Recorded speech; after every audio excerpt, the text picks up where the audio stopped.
ധ്യാനം നേടിയ ശേഷം പലരും സ്വയം ചോദിക്കുന്നത് ഇങ്ങനെയാണ്: എന്തുകൊണ്ടാണ് ഞാൻ ഇപ്പോഴും പ്രശ്നങ്ങൾ നേരിടുന്നത്? ധ്യാനം പ്രാഥമികമായി നമ്മുടെ ആന്തരിക സന്തോഷത്തെക്കുറിച്ചാണെന്ന് മനസ്സിലാക്കേണ്ടത് പ്രധാനമാണ്. ധ്യാനം എന്നാൽ ആന്തരിക സന്തോഷവും സംതൃപ്തിയും നിലനിർത്തുക. ബാഹ്യ സാഹചര്യങ്ങൾ മാറ്റണമെന്നില്ല.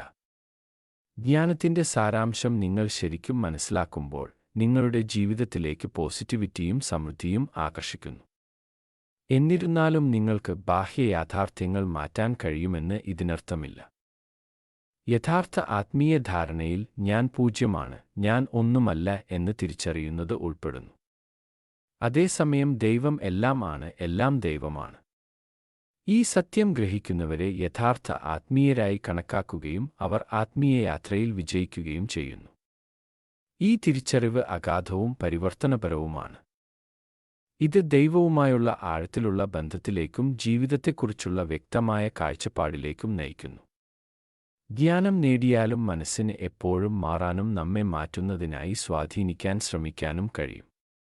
നമ്മുടെ പാതയിൽ നിന്ന് നമ്മെ വ്യതിചലിപ്പിക്കാനുള്ള മനസ്സിന്റെ ശ്രമങ്ങളെക്കുറിച്ച് അറിഞ്ഞുകൊണ്ട് ഓരോ സെക്കൻഡിലും ജാഗ്രത പാലിക്കേണ്ടത് അത്യാവശ്യമാണ്. ധ്യാനപൂർവകമായ ജീവിതം നയിക്കുന്നതിന് നിരന്തരമായ അവബോധവും വിനയവും ആവശ്യമാണ്. ദൈവത്തിന്റെ മുമ്പാകെ വെറും ഭിക്ഷാടകരായി മാത്രം നമ്മുടെ സ്ഥാനം തിരിച്ചറിയുക, എല്ലായ്പ്പോഴും ദൈവിക മാർഗനിർദ്ദേശവും പിന്തുണയും തേടുക. ധ്യാനം നേടുന്നത് അഹങ്കാരത്തിലേക്ക് നയിക്കരുത്. പകരം വിനീതമായ മാനസികാവസ്ഥയും ദൈവത്തിന് കീഴടങ്ങലും ആവശ്യമാണ്.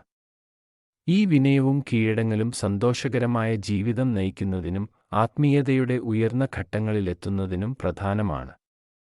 ദൈവികതയിലുള്ള നമ്മുടെ ആശ്രിതത്വം അംഗീകരിക്കുന്നതിലൂടെ നമുക്ക് ആന്തരിക സമാധാനം നിലനിർത്താനും ആത്മീയമായി വളരാനും കഴിയും.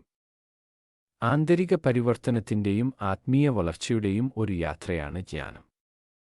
ഇത് ബാഹ്യ സാഹചര്യങ്ങളെ മാറ്റില്ലെങ്കിലും ജീവിതത്തിന്റെ വെല്ലുവിളികളെ കൃപയോടെ നാവിഗേറ്റ് ചെയ്യാനുള്ള ശക്തിയും വ്യക്തതയും നൽകുന്നു. വിനയം സ്വീകരിക്കുക, മനസ്സിന്റെ വ്യതിചലനങ്ങൾക്കെതിരെ ജാഗ്രത പുലർത്തുക. എനിക്ക് ഒന്നും അറിയില്ലെന്ന് എനിക്കറിയാം എന്നത് സ്വന്തം അജ്ഞത തിരിച്ചറിയുന്നതും വിജ്ഞാനീയമായ വിനയത്തെ വിലമതിക്കുന്നതുമാണ്. ആത്മീയമായി സമ്പന്നവും സംതൃപ്തവുമായ ജീവിതം നയിക്കാൻ ദൈവികതയ്ക്ക് നിരന്തരം കീഴടങ്ങുക. എല്ലാവർക്കും ഈ വീഡിയോ കണ്ടതിന് നന്ദി. ലൈക്ക് ചെയ്തു അഭിപ്രായങ്ങൾ രേഖപ്പെടുത്തും എന്ന പ്രതീക്ഷയോടെ നിർത്തുന്നു. നമസ്കാരം.